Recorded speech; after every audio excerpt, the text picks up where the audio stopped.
Welcome to the Tuesday Huddle, a brief reflection on Sunday's message at Walnut Hill Church in Lexington, Kentucky. Each week, we revisit the heart of the sermon and consider how God's Word meets us in the days ahead. Thanks for listening. Let's continue the conversation. Oh, good morning, everyone, and happy Tuesday to you. Hope you're having a wonderful day wherever you are. In the bluegrass today, a lot of storms last night, but man, it is nice to see some rain, a little cool weather. My name is Shawn Barkley, and you're on Walnut Hill, and I've got my colleague Jesse with me, and also I have Donna Barr, a Yes. deacon in the Episcopal Church. Good morning, Donna Barr. Good morning. How are you doing today? I'm doing good, Well, really good. hey, if you're, with us right now and you have not yet worshiped with us from Sunday, if you'll just go to our church Facebook page, our website, and worship and then get back with us, we would, just love to be able to process some of the things that Donna Barr talked about with you this morning. And so, hey, first of all, Donna, I just want to say I talked with my mother yesterday, and she said she loved the sermon. Oh, And she said she wished she could have been here, but they had some stuff going on at the house, but I mean, multiple times, just you be sure uh, to tell Donna how much I loved her sermon. thank you. Thank you. I loved meeting her a couple of Sundays ago. Yeah. Yeah, it was All your family. I appreciate that. So you were talking about prayer, and of course, um, as someone who writes a lot of sermons myself, I was interested in sort of as you were getting ready to start preparing, like what was on your mind and what your process was, and really as you were thinking about this, what were some of the things you just wanted to make sure you communicated with the congregation? Mm. Well, as I said when I started Sunday, I said, I've thought about this for 2 weeks. I have the luxury of not having to prepare a sermon each week, which I know what that is like.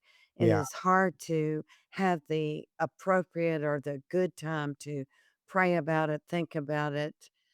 So as I walked around doing whatever I was doing, I was always thinking about prayer.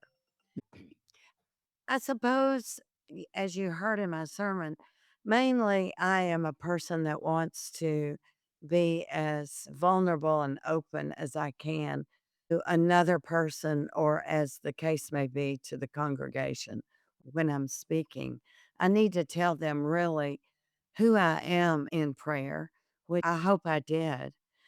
The two things that I wanted to come across was I wanted to share the way I pray, mostly by intercession, Uh-huh. and secondly, by gratitude, thanking God for everything that is around and about me. Donna, you said in the sermon that you started, your first prayer was when your newborn daughter was suffering a gastrointestinal blockage, and it was really a prayer of intercession. When do you think you shifted into focusing on gratitude as well? Oh gosh. Well, that's a good question because my daughter was very ill for oh well, she's been ill all her life, and she died 2.5 years ago, and so her whole existence was suffering with rheumatoid arthritis, and then she got breast cancer, so that was the bummer of all, and it just took her down. So, I would say that I had to work on gratitude all of my life because there was something always that was so devastating to me about her life. And yet, guess what? She went to college. She was in her wheelchair. She got to Swanee. They embraced her. They changed all the buildings for her. She had fun at fraternity parties, and she went to seminary. She was called to the priesthood. She was a priest for 25 years, married, and adopted a child from China. Oh And my as she said when she was dying, she looked at me and she said, "Mom, it was a great life." oh my gosh. Knowing that as she always told me, "Mom, you've suffered more than me," which of course is not true, but I suffered with her. Right. So I feel like that suffering with her is like God suffering with us. Mm. God always with us. Like you said, Jacob, God was always with him. Well, first of all, I just wanted to make a comment. What a chip off the old block. Had fraternity parties and, went to Oh gosh, we are party people. I was so keen on we got off on Emily here, but maybe that's what we're supposed to talk about. That's her name. We never wanted her to, even though it was so terrible and difficult, we never wanted her not to have real life. And so we partied on with her. We had 2 boys that, fought with her and loved her deeply. And we tried to do that. And so gratitude, I have and so much gratitude.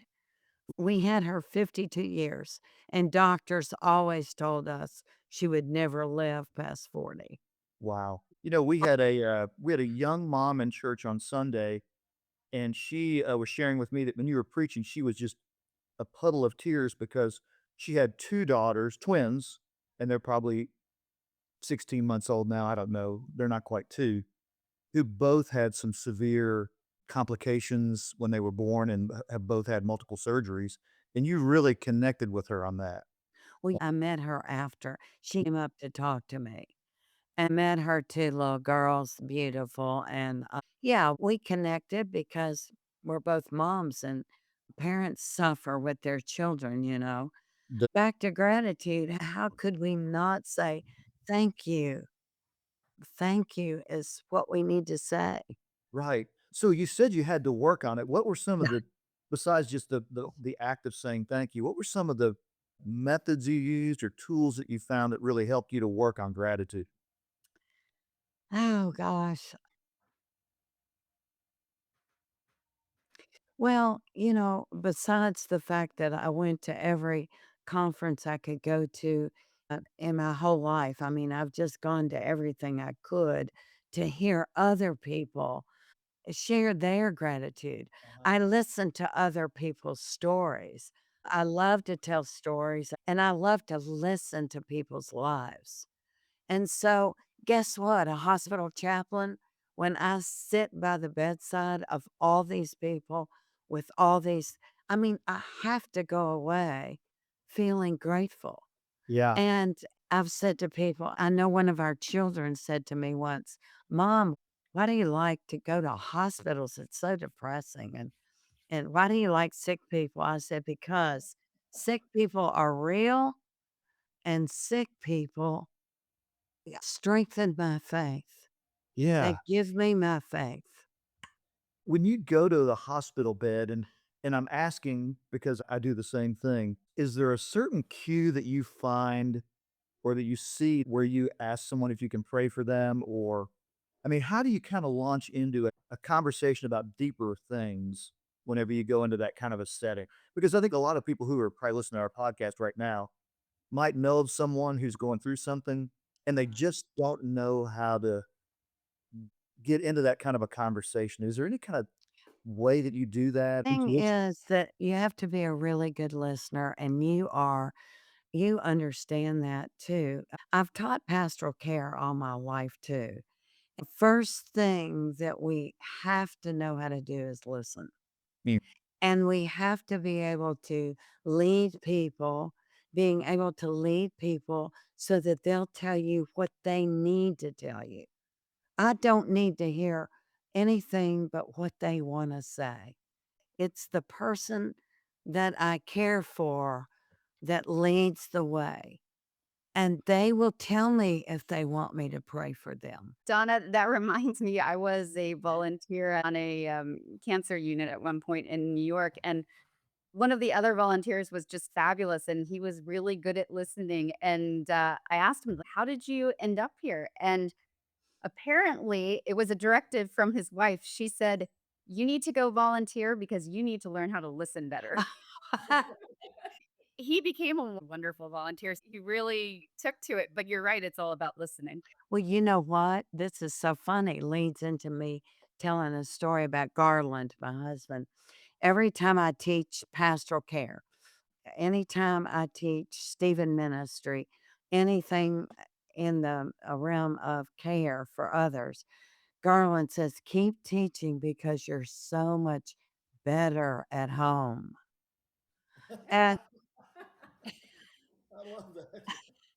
and it's because I'm so aware teaching. And I tell my class, I'm doing this not for you necessarily, but for me.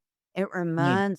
reminds me how to do care and listening for to others. Yeah. Oh, yeah. Oh, you said I have written this down. I'm gonna ponder this today, and I wanna repeat it for the people who are listening. You basically said, "I don't need to hear anything other than what they want me to hear." And it's such a great reminder to take ourselves out of the conversation. It's not about Yeah. us. You are No. in the moment with them entirely for them, Right. and, well, that's just so And powerful for me to hear. I mean, it's normal. We all are, as I said in the sermon, this self-involved person. You don't think it would be fun for me to tell my story over and over? We wanna say, "Oh, I had that surgery, and look at my scar." We all wanna do that, and so it's so difficult to get yourself out of the story. It's Yeah. not about me. I don't care what I've been through. Mhm. Somebody else has another important story to teach me. Mm. I think that's really important. I found that I used to a lot of times do exactly what you said. Oh, I did this to relate to the person. I saw it as a form of empathy, but you get so much more from someone if you just let the silence. It's a little uncomfortable at first, but if you just let the silence be there, they'll eventually start talking. When I've been teaching all of these classes that I have, one of the things I do is I let people are scared at first, but they get used to it. We do a lot of role plays, and we pretend like we're talking to someone or listening, and we practice reflective questions and helping people. And this is not just for ministry; it's for our whole life. Right. As Garland says, I'm so much better person when I'm Yeah. thinking about this constantly. Yeah. Example of a reflective question? An example? Yeah. What? Well, I almost asked you when you were talking about that you go to the hospital. Of course, most ministers do. Right. And I was going to ask you, tell me. That's the way to ask. Either tell me or say that again.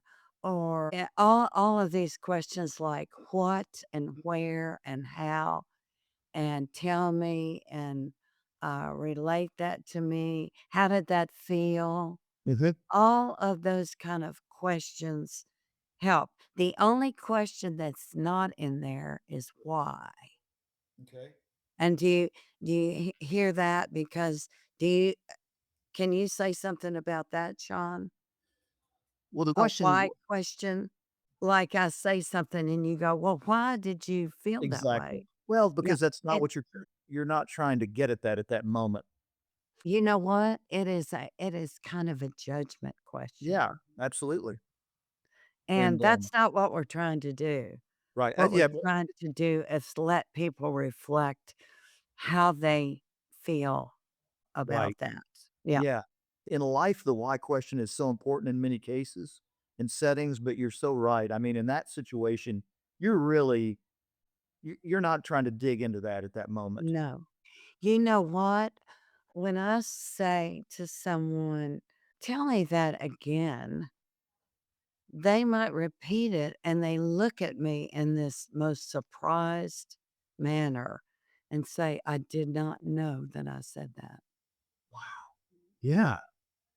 It Historical. came out of their being, came out Mhm. of their soul, and they Right. didn't realize that's how they felt. Mm, yeah. You said something on Sunday that I've again thought about a lot. When you were talking about prayer, the importance of just being yourself. Yeah. And I wonder if you could say a little more about that. Well, when we started today, and I said to you and Jessica that, I mean, the most important thing to me is my authenticity because, frankly, vulnerability. Frankly, it's very scary to be vulnerable to other people. And sometimes you have to be careful because people are so afraid of it because they're afraid that's who they are or it's going to happen to them. But I think that God calls us all to Uh-huh. be actually who He loves. I mean, That is God loves me in this place that I am and all the things I do. And, if you really love God, you believe that He loves you. yes. Mm. Yeah, That's really hard. that's That's powerful. I feel like people think there's a right and wrong way to do it. I know you went over the Sermon on the Mount and some of what was said in Matthew and Luke. And I went back to those passages actually. And one of the lines made me laugh. It basically said, don't go on and on like some people do. And I thought, oh, wow, that's me. But that's me. yeah. You invited me on this podcast and I just took over the whole thing. No, this is exactly how it's supposed to work. Yeah, but I think it's so important to point out that there really is no right way to do it. It's just to continue going to God and praying. It doesn't have to be perfect because we're not perfect. I would also say, which I didn't say, and you can't say everything you think about in a sermon, but opening yourself to God. I mean, that is the biggest thing is to Mhm. just be open and say what you want. Tell him he already knows. I'm so angry. Help me. I'm so angry. And then listen, be quiet, see what you might hear, Mm. see how you might feel after saying it. And, a lot of times as I'm saying it right now, I feel this kind of presence on me, like a hand on my shoulder, like, it's okay. Wow. I've told you over and over, it's okay. Believe me. Yeah. Oh, Donna, I am still stuck on being the person who God loves. Mm. You being your authentic self, and, of course, to confess is to agree with, and so God already knows, so why am I gonna try to wear a mask when I pray? When God Right, knows. absolutely. Hey, I wanna ask you something, Sean. Okay. How much in your, education and your, ministry and seminary, how much training have you had in pastoral care and this very notion of how much you're loved by God and how you take that into the world? Some would say probably not enough training, but Mhm. when I was in seminary, Donna, I took, a clinical pastoral education, CPE. Yeah, So but I didn't under at that point, I was 23 years old, I think, and right. I thought I was in the hospital to help people. I didn't realize I was there to learn about me, and so Uh-huh. we would sit in those groups, and you've done those, you do a verbatim, Yeah. and the CPE, instructor would be saying, "Well, now how'd you feel when that interaction was taking place?" I was like, "I don't know. I wasn't thinking about it. I Yeah. was just trying to help that person," and finally she said, "You are here to learn about you." And Uh-huh. how you respond. I had that, unit of CPE, and then, of course, I've been a Mhm. pastor for 35 years, so I've been in and out Yeah. of, You've practiced thousands it. of hospitals. Yeah. You know what? Your answer to your supervisor was, "I don't know." And guess what? That's part of being authentic because guess what? People don't tell the truth. Well, that's very true, and what I've found is that, if you walk into a situation like in a hospital and the person is really anxious, I try Yes. to calm them just by being myself, because I think sometimes when they see you walk in, they're like, "Am I gonna die? Here's the I pastor." know it. I And, know it. People have all these ideas of really yeah. just wanna try to put them at ease and then get them talking and then just Mm, sit back and let them talk. yeah. Uh, I love the idea. I've read so much about the ministry of presence. Just being present is so important. Just seeing the person's face. Either they're scared to death, they think they're dying, or they are so grateful to have you there, or both. They're right. scared and they're grateful. Yeah. You I'm can trying be both. there's an old Jewish practice of just sitting with someone, and there's a word Shiva. Shiva. Is it after death? Yeah, Yeah. Shiva's You just sit with them. That's a wonderful practice. It is. it is. I found what you characterized people as the second being very open and grateful and generous. I thought at one point of going into palliative care, and that's what I saw from those patients. There's this serenity and a gratefulness. Usually it was their families that were anxious, which is totally Oh, yeah. understandable.